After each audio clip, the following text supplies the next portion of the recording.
Jesus, be lucky to get one out nowadays. Jesus. And a good sleep and a bowl of pasta afterwards. So the story behind this is that when they were writing music, he goes, I want to write like a Freeboard or an Aerosmith Dream On or I think Navarro might have said, yeah, or a Stairway to Heaven. So they wanted a big epic. To me, that song blows all them songs out of water, including Stairway. This song is just the absolute jewel in the crown of... So, obviously I've spoken about Disintegration and OK Computer being my favourites. This would make the 3 best albums of all time for me. This album has everything in it. It's got punk. Starts off very punky. Then by the end of it, it's just psychedelic, mad rock. It just does so many things. But this song is the absolute jewel in the crown of it. I can't say enough about how good it is. It takes too long to explain all the bits that are going on. I'm not going to do that. It takes 10 minutes to listen to the cover. Exactly, yeah. I kept thinking it was over. Yeah. Like, I might have heard the song a million years ago, but it didn't leave an impression on me back then. It wouldn't have been a single. It wouldn't have even been... It's just considered... buying that album, listening to that album.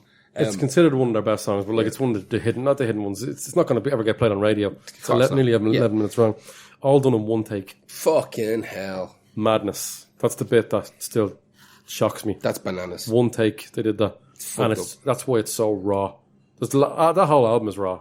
It's absolute drug-fueled madness, but done by incredible musicians and an unreal singer. His lyrics are decent. I think Perry Farrell's lyrics are perfect for the band that it is.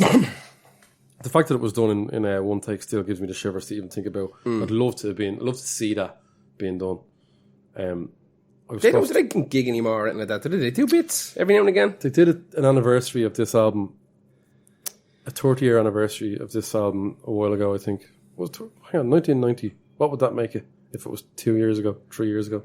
Whatever. Did an anniversary and I had tickets in London. I couldn't go. Hate that. You see, when it comes to gigs abroad, shit can get thrown up real quick. I just don't do it. I'm still devastated. They did a gig with 9 Inch Nails. I missed that. That was in Marley Park or something like that. Really? Where they played this song. So I'm forever going to be... You're just going to miss it. And now his voice isn't what it used to be. Yeah. Navarro's probably off whittling a little bit. No, he still holds it down. He's still fine. He's a phenomenal fucking guitar player. Navarro's very good. All the guitar work on this and the drums on this are absolutely stellar. It's genuinely... Put this beside the Beatles and Pink Floyd and stuff like that. For me, I know a lot of people listen to it before some go no, but even in the context of the album, which is a perfect album, there's not one shit song on it. 3 Days will always be. I don't just think it's one of my favorite songs. I do genuinely think musically it's one of the best songs ever written. So that's why I picked it. What's your? You have a next one. What is it? Heavy hitter now. It's the Beach Boys. God only knows. Yeah, Jesus. There's another blueprint for pop music. God Almighty. The history behind the song is just very storied. It's like this is when they fucked off on him, isn't it? Kind of. It's weird. But first of all, it was written by Brian Wilson and Tony Asher. Yeah. And originally in America, it was the B-side for Wouldn't It Be Nice? Yeah. Right. Everywhere else in the world, it was the A-side. Right? It just goes to show you what it's like. Instrument-wise, they used mad shit. They used fucking French horns, sleigh bells, harpsichords, fucking you name it. Rolling Stone voted this in the top 25 best songs of all time. For good reason. It's again, there's no point in saying any song of this isn't perfect to us, but this is one of those apex fucking songs. Yeah. It's outrageous. Apparently Wilson got stoned one night and just sat in front of a piano and the song just fucking fell out of him. Well, they were supposed to go on tour. This album nearly never happens. The whole album nearly never happened. He doesn't like flying. Doesn't really like gigging it out. Like to eat ice cream a lot. Yeah. But he had to sit down with the band and go, listen, I have fucking something to tell you. I'm not going to Tokyo. I'm not going. You just can go. And they were like, you're fucking taking the piss. He goes, listen, I promise you, when you just come back, I'll have a lot of songs for you. A fucking, And they came back and he had the album, the end all albums ready. They hated it. They all went, what the fuck is this, Brian? Yeah, forget it. This is shit. His dad, who was the manager, I think, not the manager at the time, he had just been fired as the manager, said, basically, you're a fucking disappointment to me.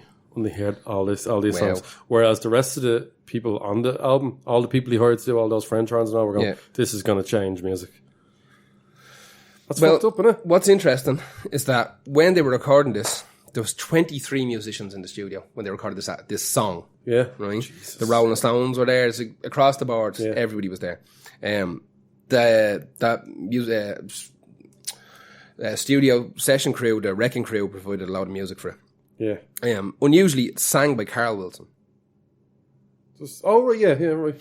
He was the guitarist. He was the musical director for the Beach Boys. But Brian didn't think his voice suited it. So he got Carl in. Got Carl to sing it. And Carl is the one that he got on with. Yeah. One of the things that is important about this song is that the way they used the actual recording studio itself, the recording studio became an instrument. Yeah. Much in the same way we talked about the Beatles earlier, where they were messing with the technical ability of the studio. The actual studio became an instrument. The way they bounce tracks around, they'd record whatever 8 at a go and then bounce it all down to 1. But they had to make sure before it was bounced that all the levels were 100%, and they had to remember what all those levels were before they recorded again. Yeah. So the studio became this. They were messing with microphones. They were messing with fucking the tape recorders. Opened the piano and up hitting it with different. Fucking... They opened the piano and they duct taped the tops of soda bottles to the strings. That's what it was. To get that weird pling, pling, pling, pling, pling type of feel out of it. So they super glued and duct taped, like they cut up soda, like the tops of Coke bottles, and stuck them on the strings that they wanted. So it got more of a kind of harpsichord, percussive feel to it, and the strings wouldn't reverberate as much. Either. Like the song itself is just fucking perfect pop, isn't it? Absolutely outrageous. Like I find it hard to fucking describe. I don't think the album did very well initially. That album was, I think, one of those kind of forgotten gem albums. It was. The fans didn't like it. The Beach Boys didn't. I was just the Beastie Boys didn't like it. I'd say the Beastie Boys didn't like it. The rest of the Beach Boys. I say that a lot, to be brutally honest. Do you say that? I love that Beach Boys song, Sabotage. God only knows I would love a sabotage. I can't stand it. It's fucking crazy that Pet Sounds, one of the most influential albums of all time, was just not at the time, wasn't very. Well, it was a departure for them. You consider that they kind of started out ripping off other artists and doing shitty fucking surf songs, and eventually became the force of pop music in the world. Like, and took their fans with them. Didn't lose fans from not doing surf music. No, grew their fucking audience. When it starts getting picked up on the radio, people start to see, okay, 100%. Also, Good Vibrations is on that album. Outrageous. So that's a good pop single for them to hook into. Exactly. Good Vibrations is on that, isn't it? It is. Fuck no. Could be. I can't remember. That album is Jesus Christ. The start to finish, it's ridiculous. But yeah, like I said, it's a B-side for Wouldn't It Be Nice. So Wouldn't It Be Nice has kind of Good Vibrations, isn't it? It's Wouldn't It Be Nice. It's not I'm thinking of. Wouldn't It Be Nice would be their surfiest song on that album. I think. You know? They needed a bit. They had a little ooh, have a little bit of this, and then hit them with the hee. Because there's all songs about like being depressed on it. Of course it is. And they're like, "What are you doing, Brian? Singing songs about being sad?" Yeah. And he's like, just because we're in California doesn't mean we have to be happy all the time. Also, I'm fucking miserable. Yeah, absolute state me. Yeah. Anyway, that was the Beach Boys. What's your next one? This is my last one. I think your last one. Yeah. Okay. Yeah. This has got to be the oldest song we've ever done. 1939, "Strange Fruit" by Billie Holiday. Goddamn. Scary fucking song, man. Terrifying. Talking about fucking rotten flesh falling off bodies and shit in it. Yeah. I didn't know about this song I knew obviously Billie Holiday didn't write it. No one wrote songs back then really. They had songwriters and they had singers and they had producers and they had session musicians. Like Nicki Minaj. Whatever happened, yeah. I didn't know the song was written by a white fella. Really? It was a poem. It was a poem by Abel Meeropol. All right. Jewish kind of activist poet who was at the time just going, all these lynchings and this racism is absolutely completely out of hand. Just absolutely completely out of hand. So he wrote this. I think he shipped it around to make it a song and nobody was interested in it. So he wrote the music himself and he gave it to Laura Duncan. It somehow got performed then, I think, it was getting performed all around America. It finally got done in Madison Square Garden. I think it might have been Billie Holiday's manager or one of her friends said, "You have to hear this. And you have to do this song." So she heard it, went, "Right, we're doing this song." Brought it to, I think she was with I'm going to say Capitol. She's with Capitol Records. I'm not 100% sure. Could have been. No, Columbia. She's with Columbia, and she said, I want to do this song. And they went, yeah, you can definitely do that. You're not doing it with us, though. Have the best crack somewhere else. And the producer said, again, I'm not touching that with a fucking barge pole. Absolutely not going anywhere near that. So she got a 1 day let off from the studio to go and do it somewhere else. But thinking in their head, they were thinking, right, if she does this and it gets massive, she's still our artist. Yeah. If it falls on its arse and people hate it, we nothing to do with that. Yeah. That's nothing to do with us. Yeah. So it's also one of the only jazz songs I'll ever pick. I'm not a big fan of jazz. You know what? That's a stupid thing to say. Not like reggae, where all reggae and ska are shit. Jazz is different. It has so many facets to it that this is the kind of stuff I would. Lyrically, it's dark as fuck. Jesus Christ. Yeah. Southern trees bear strange fruit, blood on the leaves, blood in the rue, black bodies swinging at the southern breeze, strange fruit hanging from the poplar trees. Yeah. Ugh. Hairy as fuck. Jesus Christ. That song has the grain of that song, like the patina of it is almost as important as the actual music. Like when it comes on and you hear the crackle and pop and the noise. Exactly, it has to be that old. Yeah. And Nina Simone did a brilliant one as well. Yeah. It's arguably on par. Some people prefer it, Grant. I picked this one. It's the original, not the original song, but it's the original recording of it. Yeah. And apparently I think when she wanted to play this live, she was still, because of the whole story with the song, she was terrified of it causing uproar when she played it in clubs. So what they would do is she'd play it last. Oh, get ready to leg it. Get ready to leg it.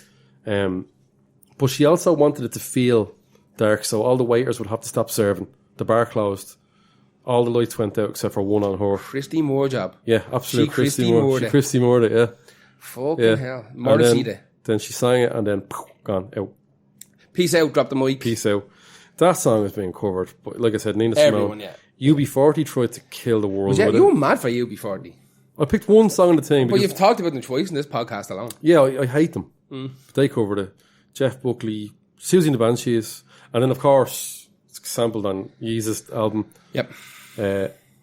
That's the Nina Simone, I think, one that's covered on that. But Strange Fruit, when you hear it, it's hard to get away from how horrible and creepy it is. Yeah. And it's protest song, yeah, it is. It's a terrible song in its theme and content. Yeah. But it still, for me, goes down as this is what music is for. Oh, absolutely. This is what music is for, and it definitely is in my Vol. 1 of the greatest songs ever written. Also, let us point this out. Vol. 2 doesn't mean that Vol. 1 is better than it. No, we're just continuing on. Yeah. Right? We've only got tiny little brains that remember so much.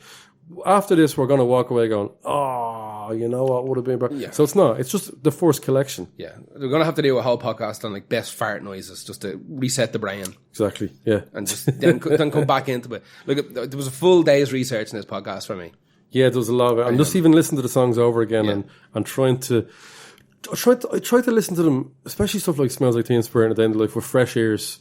As in, if I had just found this CD, I tried to put it together. If I had just found this CD, what would I be feeling? And so Strange Fruit would be one of the ones I would have listened to over the course of my life least on this.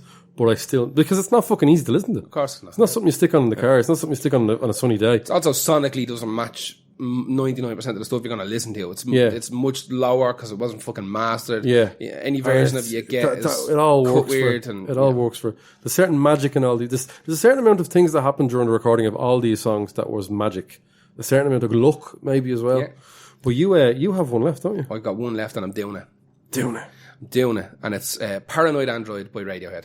Possibly one of the best songs of all time. Yeah. What do you mean possibly? I was going to say possibly the best song of all time. It's definitely one of the best. Definitely one of the best. That's why it's on our list. I had to call it. I was going to go...